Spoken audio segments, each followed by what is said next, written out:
حضرت شیخ شرفالدین رحمتullah علیہ درویش تھے دلی کے، بہت سارے لوگ مرید تھے، ایک بڑا خدمت گزار مرید تھا، مزدوری کرتا تھا، غریب تھا، تو 6 بیٹیاں تھیں اس کی۔ حضرت صاحب کے پاس روز آ کے کہتا حضور بچیوں کے لیے دعا کرے، اللہ کوئی اسباب پیدا کر دے، ایک بچی کی شادی کا خرچہ 1000 دینار ہے اور میں غریب ہوں۔ حضرت صاحب دعا کر دیتے۔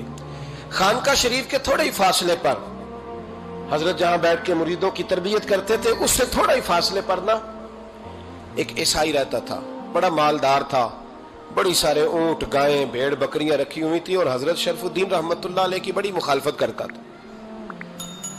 اور یہ جو آپ کا غریب مرید تھا، یہ اس کا پڑوسی تھا، ایک دن بلا کے نا ان کو کہنے لگا کہ تو کدھر جا کے جو ہے وہ ٹکرے مار رہا ہے، وہاں سے کچھ نہیں ملنے والا، وہ تجھے کیا دیں گے جن کی خانقاہ خود چندے پہ چلتی ہے، مدرسہ چندے پہ چلتا ہے، مسجد چندے پہ چلتی ہے، تیری بیٹی کا معاملہ کہاں حل ہوگا؟ تو اس درویش نے کہا کہ تو میرے پیر کو نہیں جانتا، تو مجھے میرا محبوب نہیں ڈٹھا، تو پتہ نہیں نا، تو اس رستے کا مسافر نہیں، تو نہیں جانتا، ان کا بس چلے نا تو وہ ہر قیمت میں میری بیٹیوں کی شادی کرا دیں۔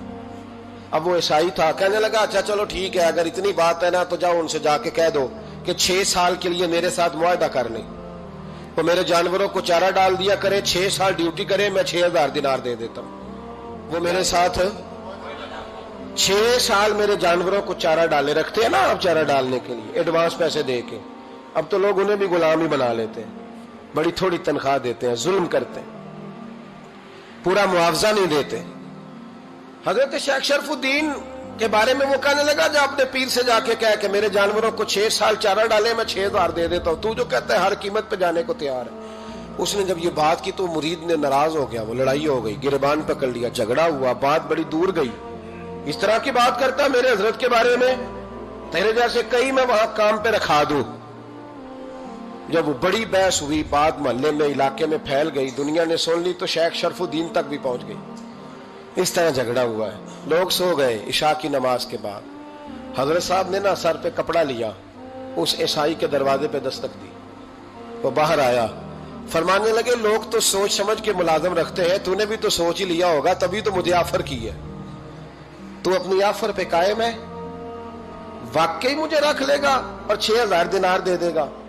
کہنے لگا جا بابا کام کر اپنا۔ فرمایا نہیں، تو نے اتنے لوگوں میں بات کی، اتنی بحث ہوئی، تو قائم ہے؟ کہنے لگا میں تو قائم ہوں، پر آپ نے نہیں قائم رہنا۔ فرمایا میں سوچ سمجھ کے آیا ہوں۔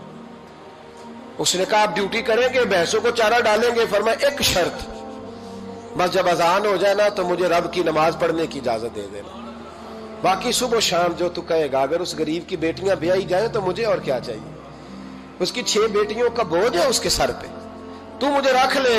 اللہ اکبر۔ وہ کہنے لگا چلے پہ میرے ساتھ خط بندگی کر لیں، آج کل ہم اسٹام کرتے ہیں، اس زمانے میں خط بندگی ہوتا تھا، غلامی کا خط، قاضی شہر کے پاس، یعنی اس کا خیال تھا کہ چلو اسٹام کی بات کروں گا تو بھاگ جائیں گے۔ فرمایا چل میں تیار ہوں۔ قاضی تک گئے، طے ہو گیا، 6000 دینار دے دیے۔ حضرت نے مرید کو بلایا، فرمایا پتر یہ لے جا، جا میری بیٹیوں کو روانہ کر دے۔ کہنے لگا حضور یہ کیا کر رہے ہو آپ، کچھ سوچیں۔ فرمایا یار جب تجھے بیٹا بنا لیا تو پھر میری پوتیاں تو لگتی ہیں نا، میرا حق تو بنتا ہے نا، جا کے ڈیوٹی کر، ان کو بیاہ دے۔ بات پھیل گئی، بادشاہ بھی عقیدت مند تھا، وہ 12000 دینار لے کے پہنچا۔ کیا بتاؤں ان رب کے بندوں کا دل کیسا ہوتا ہے، کیا درد ہوتا ہے، کیا رنگ۔ 12000 دینار لے کے بادشاہ آیا اور آ کے حضرت کو پیش کیے کہ حضور آپ دیں اس عیسائی کو ڈبل دیں اور جائیں کام کریں۔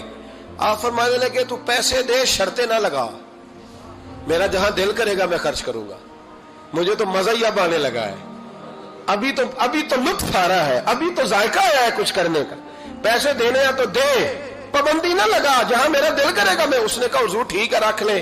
حضرت نے فجر مسجد میں پڑھی، جیب میں 12000 دینار تھے، اعلان فرمایا بھی کسی اور کی بیٹی بھی بیٹھی ہے تو پیسے میرے پاس ہیں۔ وہ 12000 دینار بھی بانٹ دیا، اور 12000 دینار بانٹ کے نا تو پھر چلے گئے کھیت میں چارہ کاٹنے۔ اس عیسائی کو کسی نے بتلایا کہ ان کے پاس تو 12000 آیا ہے، پر تجھ سے جان نہیں چھڑائی انہوں نے، کہ وعدہ یہ ہوا تھا کہ 6 دیں گے تو جائیں گے، جب تک دیں گے نہیں تیرے گھر میں کام کریں گے۔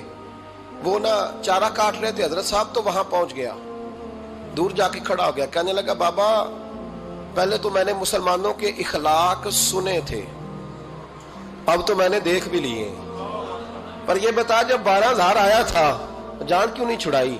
تو حضرت چارہ کاٹتے کاٹتے رو پڑے، فرمانے لگے تو نہیں نہ جانتا یہ بیٹیاں سانجی ہوتی ہیں، پتہ نہیں نا، میرے رسول پاک نے تو حاتم تائی کی بیٹی کے سر پہ کپڑا رکھ کے کہا تھا بیٹیاں برابر ہوتی ہیں، تو یہ نہیں پتا جب اس کی 6 بیٹیوں کی شادی ہوئی ہے میرے اندر روحانیت کتنی بڑی ہے۔ فرمایا پھر 12,000 آیا ہے تو 2-4 بچیاں پھر گئی ہیں، تو یہ نہیں پتا میں اندر سے راضی کتنا ہوں، میں تیری نوکری کرتا رہوں گا، پتہ نہیں اللہ کتنی بیٹیوں کو بیاہ دے گا۔ اتنا رویا وہ عیسائی کے پیروں میں بیٹھ گیا، کہنے لگا بابا میں نے تیری مخالفت کی ہے پر تیرے قریب آ کے پتہ چلا ہے کہ تو بہت اونچے اخلاق کا مالک ہے، اور اگر تیرا یہ مقام ہے تو تجھے اخلاق سکھانے والے محمد عربی کی شان کتنی ہوگی۔